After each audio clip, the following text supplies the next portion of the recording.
Duas pessoas ganham exatamente a mesma renda, digamos que R$ 3.000 por mês. Mas avançamos uma ou duas décadas e vemos que uma delas alcançou a liberdade financeira enquanto a outra continua empacada. Mas por que isso acontece? Neste vídeo, vou mostrar as principais diferenças de hábitos, mentalidade e tomadas de decisão que determinam se alguém acaba rico ou quebrado. Você vai ver claramente que mesmo com a mesma renda, a sua situação e sua vida podem ser completamente diferentes ao longo do tempo. A primeira coisa que precisamos entender é que o quanto você ganha é apenas uma parte da equação para ficar rico e construir patrimônio. Infelizmente, é o ponto em que a nossa sociedade tende a focar mais. Afinal, discutir ou se gabar de quanto você ganha é bem mais chamativo do que falar sobre aqueles hábitos financeiros chatos que levam à estabilidade. Esse jeito de pensar se reflete em dados. Segundo um estudo de 2024 sobre pagamentos, 1/3 das pessoas que ganham mais de R$ 15.000 por mês relatou viver de salário em salário, e 48% das pessoas que ganham mais de R$ 8.000 também vivem nessa mesma situação.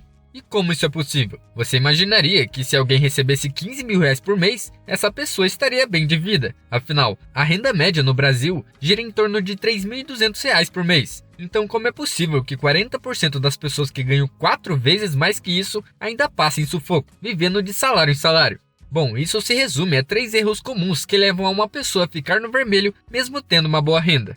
E o erro número 1 é a inflação do estilo de vida. A maneira mais rápida de sabotar qualquer aumento de renda é inflar seus gastos toda vez que você passa a ganhar mais, só porque agora você pode. Existe um livro chamado O Milionário Marolado, publicado em 1996. Nele, os autores analisaram o perfil dos ricos e descobriram lições importantes sobre como vive e se comporta o 1% mais rico. Uma das lições é que muitas pessoas que acumulam bastante patrimônio mantêm um estilo de vida simples e modesto, mesmo quando a renda sobe. O livro mostra também que muitas pessoas que aparentam ter boa condição, na realidade estão afundadas em dívidas. Médicos e advogados, por exemplo, muitas vezes ganham acima da média, mas também tendem a ter carros de luxo e casas enormes, porque querem viver nos mesmos bairros que os seus colegas de profissão. O problema é que assim eles possuem dificuldades para quitar dívidas estudantis e financiamentos de carros e casas bem caros. Uma analogia do livro é comparar o crescimento da sua renda a um ataque, enquanto manter os gastos sob controle é a defesa. Uma das frases famosas do autor é: ótimo ataque e péssima defesa resultam em pouca acumulação de riqueza. O alicerce da formação de patrimônio é a defesa, que deve ser ancorada em orçamento e planejamento. Em essência, quer dizer que mesmo com um ataque forte, ou seja, alta renda, se você tiver uma defesa fraca, ou seja, gastar sem controle, não acumulará riqueza com a mesma velocidade. A defesa deve ser um ponto constante de atenção na construção do seu patrimônio. Erro número 2. Dívidas demais. Um erro muito comum é ter dívidas em excesso. Cartões de crédito e empréstimos facilitam viver acima do que você realmente pode bancar, e parcelas mensais de bens que desvalorizam, como carros, também corroem o seu patrimônio futuro. Por exemplo, imagine que você tem 2 amigos, Bruno e João, ambos ganhando cerca de R$ 3.000 por mês. Bruno tem uma dívida de R$ 5.000 no cartão de crédito, com juros de 20% ao ano. Para quitar esse valor em 12 meses, ele precisaria separar aproximadamente R$ 450 por mês para cobrir a parcela e os juros. Isso deixa Bruno com menos renda disponível para poupar, investir e cobrir outras despesas mensais. João, por outro lado, não tem dívida alguma e pode aplicar esses mesmos R$ 450 mensais em um fundo de ações com rendimento médio de 10% ao ano. Em um ano, João teria investido R$ 5.600, que ainda poderiam crescer ao longo do tempo graças ao efeito dos juros compostos. Só nesse período de um ano em que Bruno estava pagando o cartão de crédito e João não tinha dívidas, esses R$ 5.600 de João poderiam futuramente se transformar em um valor muito maior ao longo de 20 ou 30 anos. Por exemplo, em 20 anos se transformariam em R$ 360 mil, enquanto em 30 anos saltaria para mais de R$ 1 milhão. Assim, fica fácil perceber como as consequências acabam sendo enormes no longo prazo, tanto para quem carrega uma dívida quanto para quem começa a investir. Por isso, uma das metas que você deve ter em todas as fases da vida é manter 0 dívidas, exceto o financiamento de um imóvel. Erro número 3. Falta de acompanhamento. O terceiro erro comum é não fazer orçamento nem planejamento, ou seja, não monitorar aonde vai seu dinheiro. É muito fácil gastar sem controle, sem ter a noção real de quanto já foi. A maioria das pessoas que tem 20 ou até 30 anos saem todo final de semana para bares ou festas, mas elas não têm a menor ideia de quanto gastam anualmente com isso. O ser humano é péssimo em estimar quanto gasta, e isso fica ainda pior se pagam tudo no cartão de crédito. Um estudo do MIT, feito com neuroimagem, comparou o comportamento do cérebro ao gastar com cartão de crédito versus em dinheiro vivo. A descoberta foi que ao comprar com cartão de crédito, ativa uma região do cérebro chamada estríado, ligada à sensação de recompensa, praticamente independentemente do valor gasto. Já em compras em dinheiro, gera uma ativação muito menor de recompensa e causam mais dor de pagamento, pois você está vendo as notas indo embora fisicamente. O grande problema aqui é que ninguém mais usa dinheiro vivo, principalmente aqui no Brasil, onde temos o Pix e ainda por cima vivemos em um constante perigo de roubos, ou seja, andar com muito dinheiro não é uma boa ideia.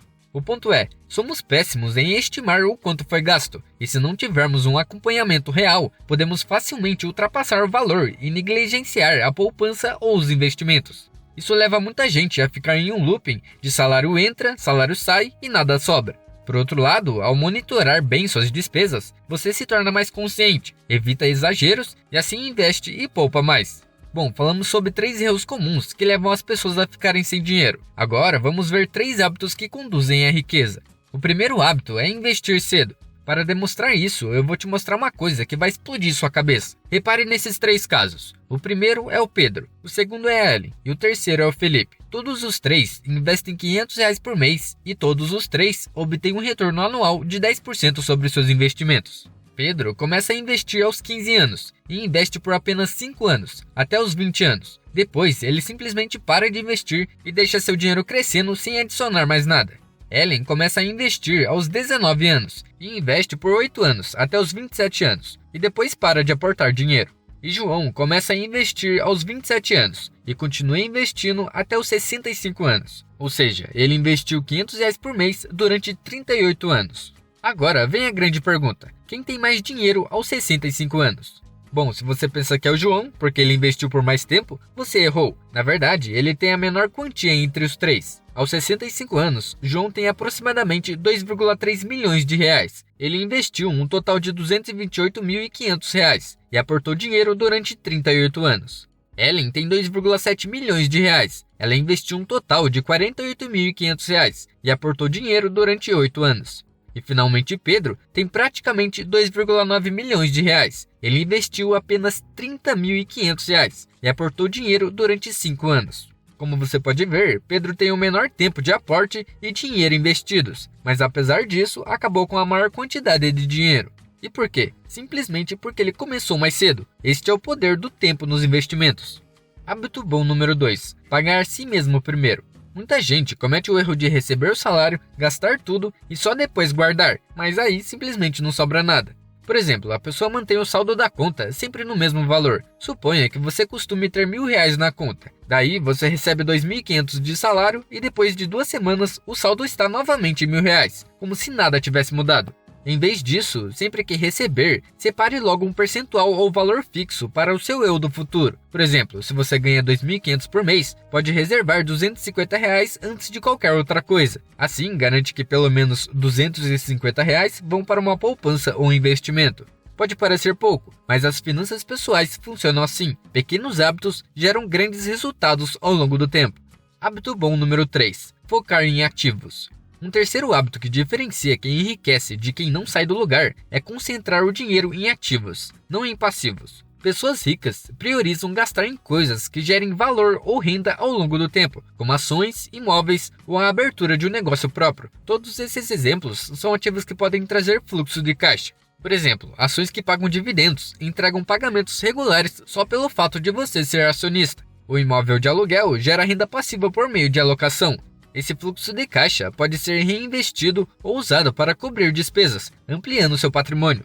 Já os passivos fazem o contrário, eles drenam seu dinheiro. Pense em um carro financiado, por exemplo. Além de pagar juros e parcelas, o carro tende a desvalorizar com o tempo, então você está pagando por algo que mês que vem vai valer menos. Dá para ver como 2 pessoas com a mesma renda podem terminar em situações muito diferentes. Se alguém concentra seus ganhos em carros, bens de luxo e outras coisas que perdem valor, seu patrimônio cresce muito mais devagar ou até encolhe, enquanto quem está sempre comprando ativos, o patrimônio cresce exponencialmente. A psicologia do dinheiro. Além disso, não dá para ignorar o fator psicológico. Finanças pessoais e psicologia caminham juntas. Um dos jeitos em que a psicologia se manifesta é através da mentalidade que cada pessoa tem sobre o dinheiro, e com isso temos as duas principais mentalidades. A primeira é a mentalidade de escassez, que a pessoa vive preocupada em não ter o bastante, tem medo constante de ficar sem dinheiro e quando se fala em investir, acha arriscado colocar recursos em ações ou negócios. Ela prefere estocar o dinheiro, às vezes até em casa ou numa poupança com rendimentos baixos, por receio de perdê-lo.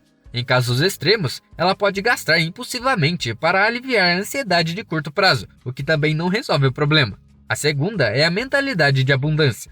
Ela acredita que há oportunidades de ganhar e fazer o dinheiro crescer, hoje e no futuro. Ela vê o dinheiro como uma ferramenta para construir um futuro melhor, investindo e assumindo riscos calculados. Valoriza investir em si mesmo, aprendendo novas habilidades ou criando projetos paralelos, consciente de que sacrificar um pouco o prazer imediato pode gerar resultados muito maiores no futuro. Esse ciclo de sucesso reforça a confiança, e isso vira uma roda virtuosa. Assim, mesmo duas pessoas com a mesma renda podem terminar ricas ou sem nada, dependendo não só de onde colocam o dinheiro, como ativos e passivos, mas também de como enxergam as finanças, se acreditam em crescimento e oportunidades ou se vivem na defensiva. No fim das contas, eu acredito que dominar as finanças pessoais é mais sobre entender a si mesmo do que ficar fazendo cálculos complicados ou otimizações de pontos no cartão de crédito. Quanto mais entendemos nossos próprios hábitos, psicologia e comportamento, mais controle temos sobre o nosso futuro. Bom, meu nome é Felipe e espero que tenha gostado do vídeo. Se ficou até aqui, se inscreva e deixe seu like. Nos vemos na próxima.